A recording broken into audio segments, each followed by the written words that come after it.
নমস্কার, কেমন আছেন সবাই? আশা করি রাধা গোবিন্দর আশীর্বাদে আপনারা সবাই ভালো আছেন, আমরাও ভালো আছি। এক বান্ধবী ফোন করেছিলেন যে দিদি, টাকা পয়সা তো আমরা অল্প বিস্তর সবাই রোজগার করছি, কিছু একটা আপনি রেমেডি দিন বা নাম্বার দিন যেটাতে আমরা রেগুলার একটা চ্যান্ট করতে পারি বা তাতে আমাদের নিজেদের একটা কংক্রিট হয় টাকা পয়সা রোজগারের ক্ষেত্রে। জন্ম তারিখ হিসাবে যদি আপনি একটুখানি বলে দেন তাহলে সবার ক্ষেত্রে একটু সুবিধা হয়। তো ডেট অফ বার্থ একটা ভাইটাল জায়গা আমাদের জীবনে, তো সেই কারণে ঠিক আছে। আরও 2-4 জন আমাকে ফোন করেছিলেন, তাদের উদ্দেশ্যে বলছি, আমি বলে দিচ্ছি।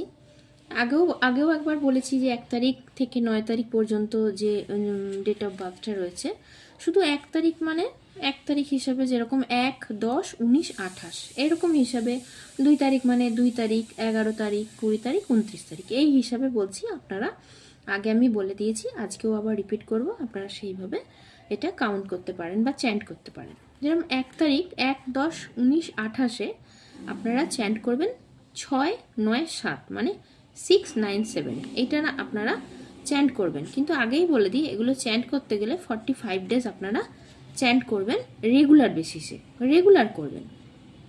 এতে কি হবে, আপনাদের যারা ব্যবসা করছেন তাদের ব্যবসাটা মানে এগোবে, তারপরেতে ধরুন দোকানে কাস্টমারের ফ্লোটা হবে।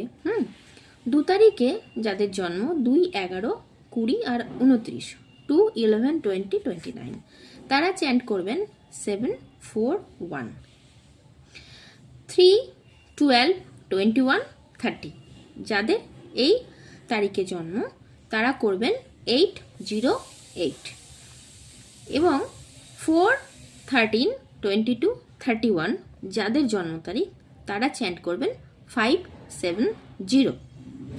5 তারিখে যাদের জন্ম, 14 তারিখে যাদের জন্ম, 23 তারিখে যাদের জন্ম তারা করবেন 2, 6, 8 রেগুলার বেসিসে করবেন, 45 দিন করবেন। 6 তারিখে যাদের জন্ম 6, 15, 24 তারা করবেন 1, 1, 2 1, 1, 2। 7 তারিখে, 16 তারিখে, 25 তারিখে যাদের জন্ম তারা করবেন 5, 2, 0। 8 তারিখে যাদের জন্ম, 17 তারিখে যাদের জন্ম, 26 তারিখে যাদের জন্ম তারা করবেন 7, 6, 3 এবং সর্বশেষে 9, 18, 27 তারিখে যাদের জন্ম তারা করবেন 4, 7, 6। এইগুলো আপনারা 45 দিন কন্টিনিউ করবেন, 108 বার করে জপ করবেন, চ্যান্ট করা বা জপ করবেন, অনেক ভালো ফল।